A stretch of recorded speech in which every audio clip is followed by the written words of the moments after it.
Saturday mornings have changed for me. This is all very relaxed. Of course, over in Hungary though, in Budapest, things are a little bit different. So today, in today's video, I thought I'd talk about what happens on a Friday night in the garage at the racetrack, particularly what might be happening that could be different in 2020 to normal, and what happens on Saturday and what we've got to look forward to as we approach that all-important qualifying session this afternoon.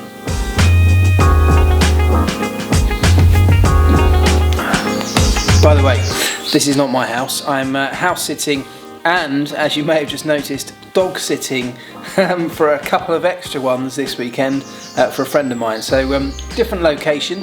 Luckily though, we're quite close to the beach.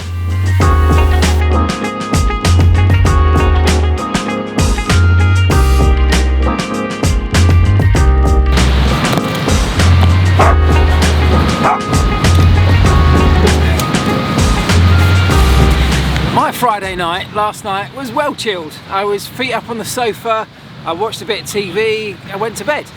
But for those boys in the garage, boys and girls in the garage now in Hungary, Friday night's very different, which makes Saturday morning very different, because today I was up early but I feel great. For that lot, they will have had a late night, a very busy night, and then they get up early again this morning and do it all over again. Fridays are the busiest day for everybody in a Formula 1 garage. That's partly because the cars do a lot more mileage on a Friday than they do on most other days, pounding round and round, testing essentially, and that means that on Friday night everything needs to come apart, be inspected, be tested, be serviced, and in some cases be replaced. So even once the car's finished running at the end of free practice 2, there's probably still about 8 hours worth of work before they finally get to leave the circuit and go back to the hotel. So basically on Friday night, once the cars stop running, things like brakes need measuring, the floors come off, the gearbox comes off and actually gets replaced by the race gearbox, which goes on Saturday morning. The oils and fluids will all get changed and inspected from the car. They'll be analysed in the mobile laboratories that each team or engine manufacturer has at the racetrack.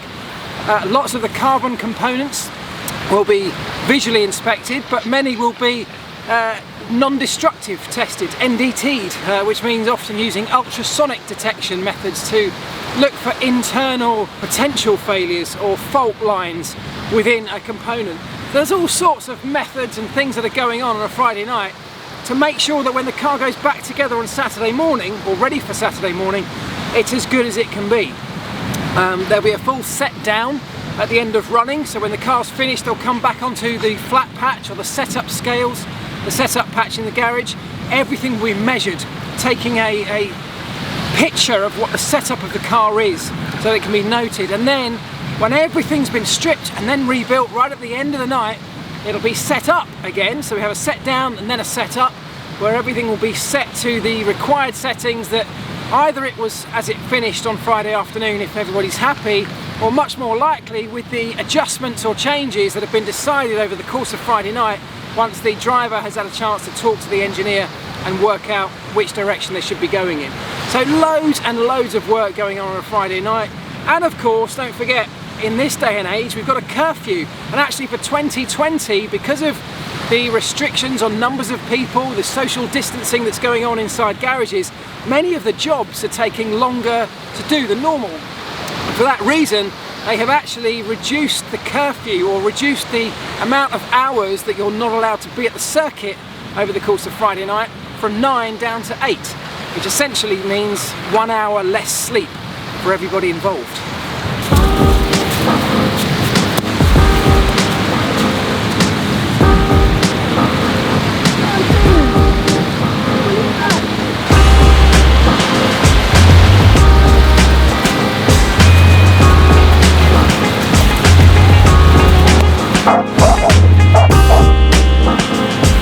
Definitely feels like I'm doing more chasing than the dogs are.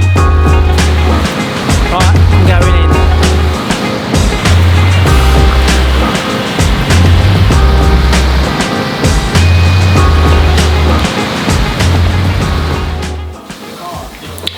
Just watching FP3. FP3 is all about fine-tuning the setup of the car, whereas yesterday in practice 1 and 2, that's about finding a base setup, working through data collection, trying to manage tyres and working out your tyre management for qualifying and the race. It's much more of a data gathering exercise on a Friday.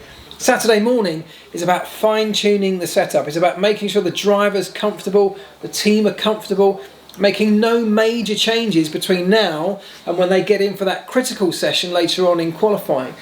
Interesting to note that Red Bull deliberately broke the curfew last night, not because they had some major catastrophe on the car, which is normally the reason those kind of things happen, but because they felt it was within their interest to stay and work through the problems that they know they've got. They know that Max particularly is not happy in that car. They think they've got potential in the car. They brought a number of new upgrades and they wanted to spend extra time last night trying to work out, looking through the data, which of those upgrades was going to work best and give them the best shot today.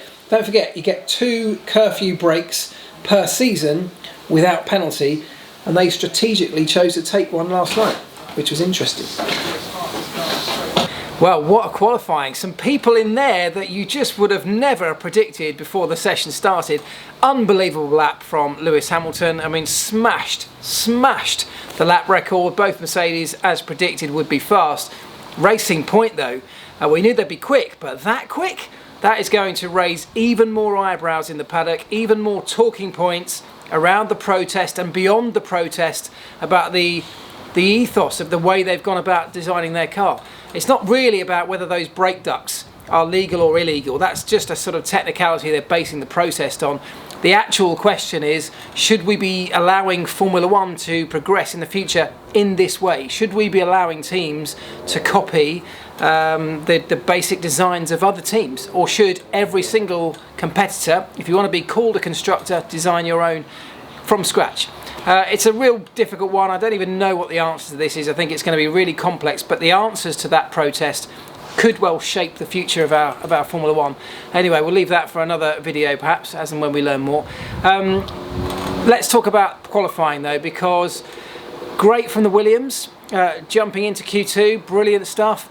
Terrible from the Red Bulls. I mean, goodness me, to have Albon behind the Williams, there are some serious issues there. I've just seen that George Russell has come out in defence of his mate Alex Albon, and look, that's a valid point that he makes there. And this is one of the problems with Formula One, is that it can be so specific, the car and the characteristics of each car. And we've actually seen this quite a lot with the Red Bull. So I don't know if there's something particularly specific around the Red Bull. It was about the driving with the blown diffuser. There were some real specific driving characteristics needed to get that type of technology working. But today it seems like there might be something similar, because we've seen a number of good drivers come into that team and just not be able to deal with it, or the car can't handle the way that some of these great drivers, and they are great drivers, operate. Albon is no slouch, but you can say the same for Gasly and Kvyat too, and I'm sure others. So some interesting talking points, but I think Racing Point, how quick Racing Point have been, is going to be one of the biggest stories that's going to get the paddock talking away. So anyway, the other one that I wanted to quickly touch on was there was a really interesting story by Ben Hunt. It's in The Sun, which I wouldn't normally come across and perhaps wouldn't normally shout about, but it's a really valid story that he's put out there about how this schedule that Formula One is operating on in 2020 is punishing, and it is punishing. And the reason that it's valid to bring that up is that it's punishing for those people involved. And of course, we're asking the teams, the people within those teams, to operate at pretty extreme levels. We don't even know for how long yet. We don't know how long the season's going to go on for. But of course, to tick the box of getting the TV contracts signed off and to get a number of races that mean that people within Formula One, and this of course includes the teams, will get paid and will get the money that they need. They're asking the members of the teams to go above and beyond what they would normally do in terms of the number of races, but also, and more importantly, the scheduling of races, triple headers, and not just one triple header, a number of triple headers probably as the season progresses.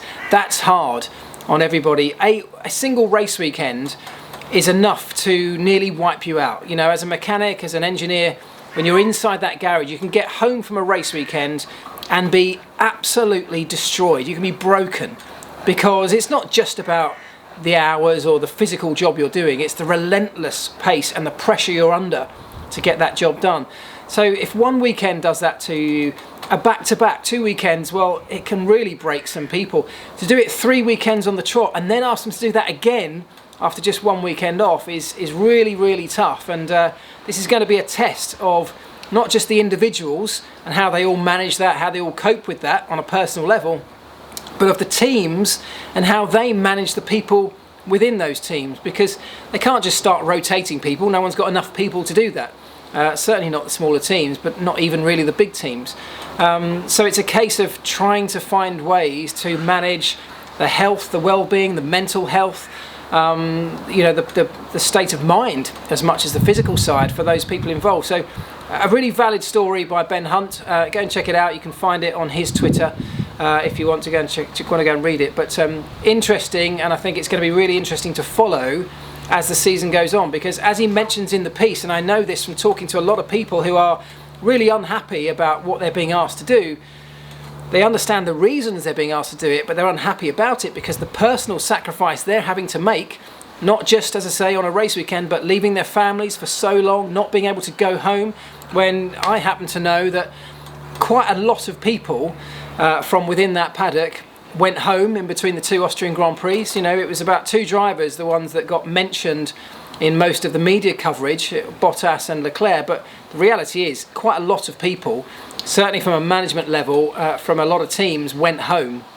It just stayed off the radar, and a lot of people feel that's unfair. If they're being made to stay out, if they're being made to follow these really strict guidelines and stick within these bubbles they've been put in, which is tough for a long and extended period of time, why should those above them, why should those who can afford to jump on a private plane or whatever else, why should they be okay to do it? So some question marks on a personal level, on a human resources type level, I think that Formula One has to at least answer. Of course, it's really important that we get these races done, because without them, the teams and the sport is in serious financial trouble, and therefore those individuals that work in the team could suffer off the back of that as well. So not an easy solution for it, I don't think, but one that I think needs some more careful thought and certainly needs some monitoring as the season goes on.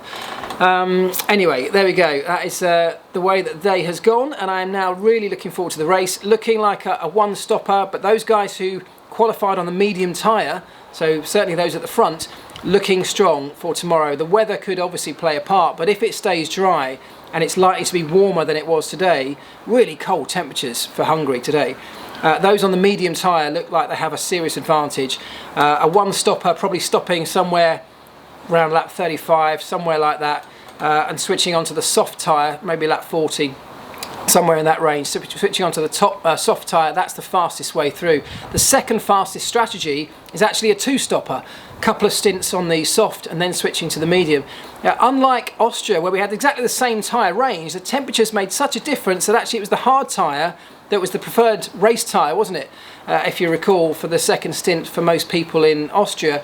This one here, because of the temperatures, if it is indeed dry, the hard tyre is the one to stay away from, because no matter which way you use it, it looks at the moment like the hard tyre would be the softest way to get from lights to flag.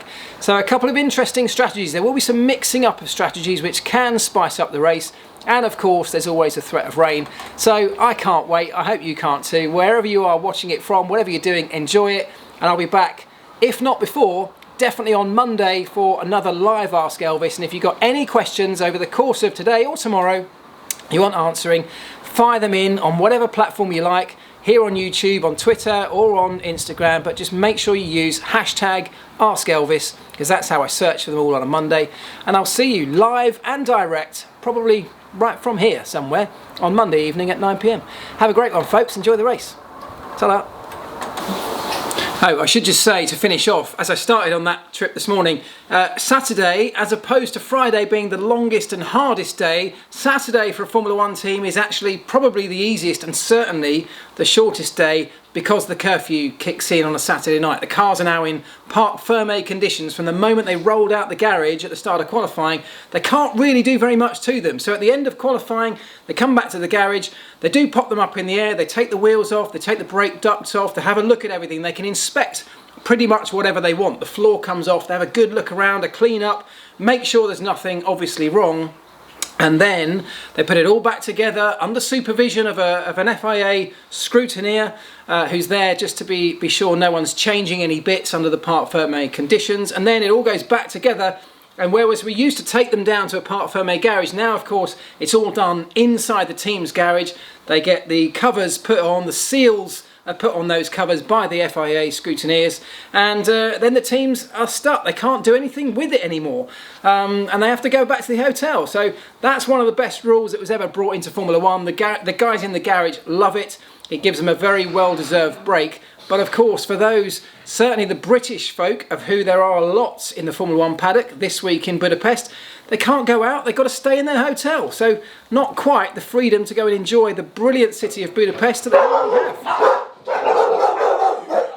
Someone's at the door.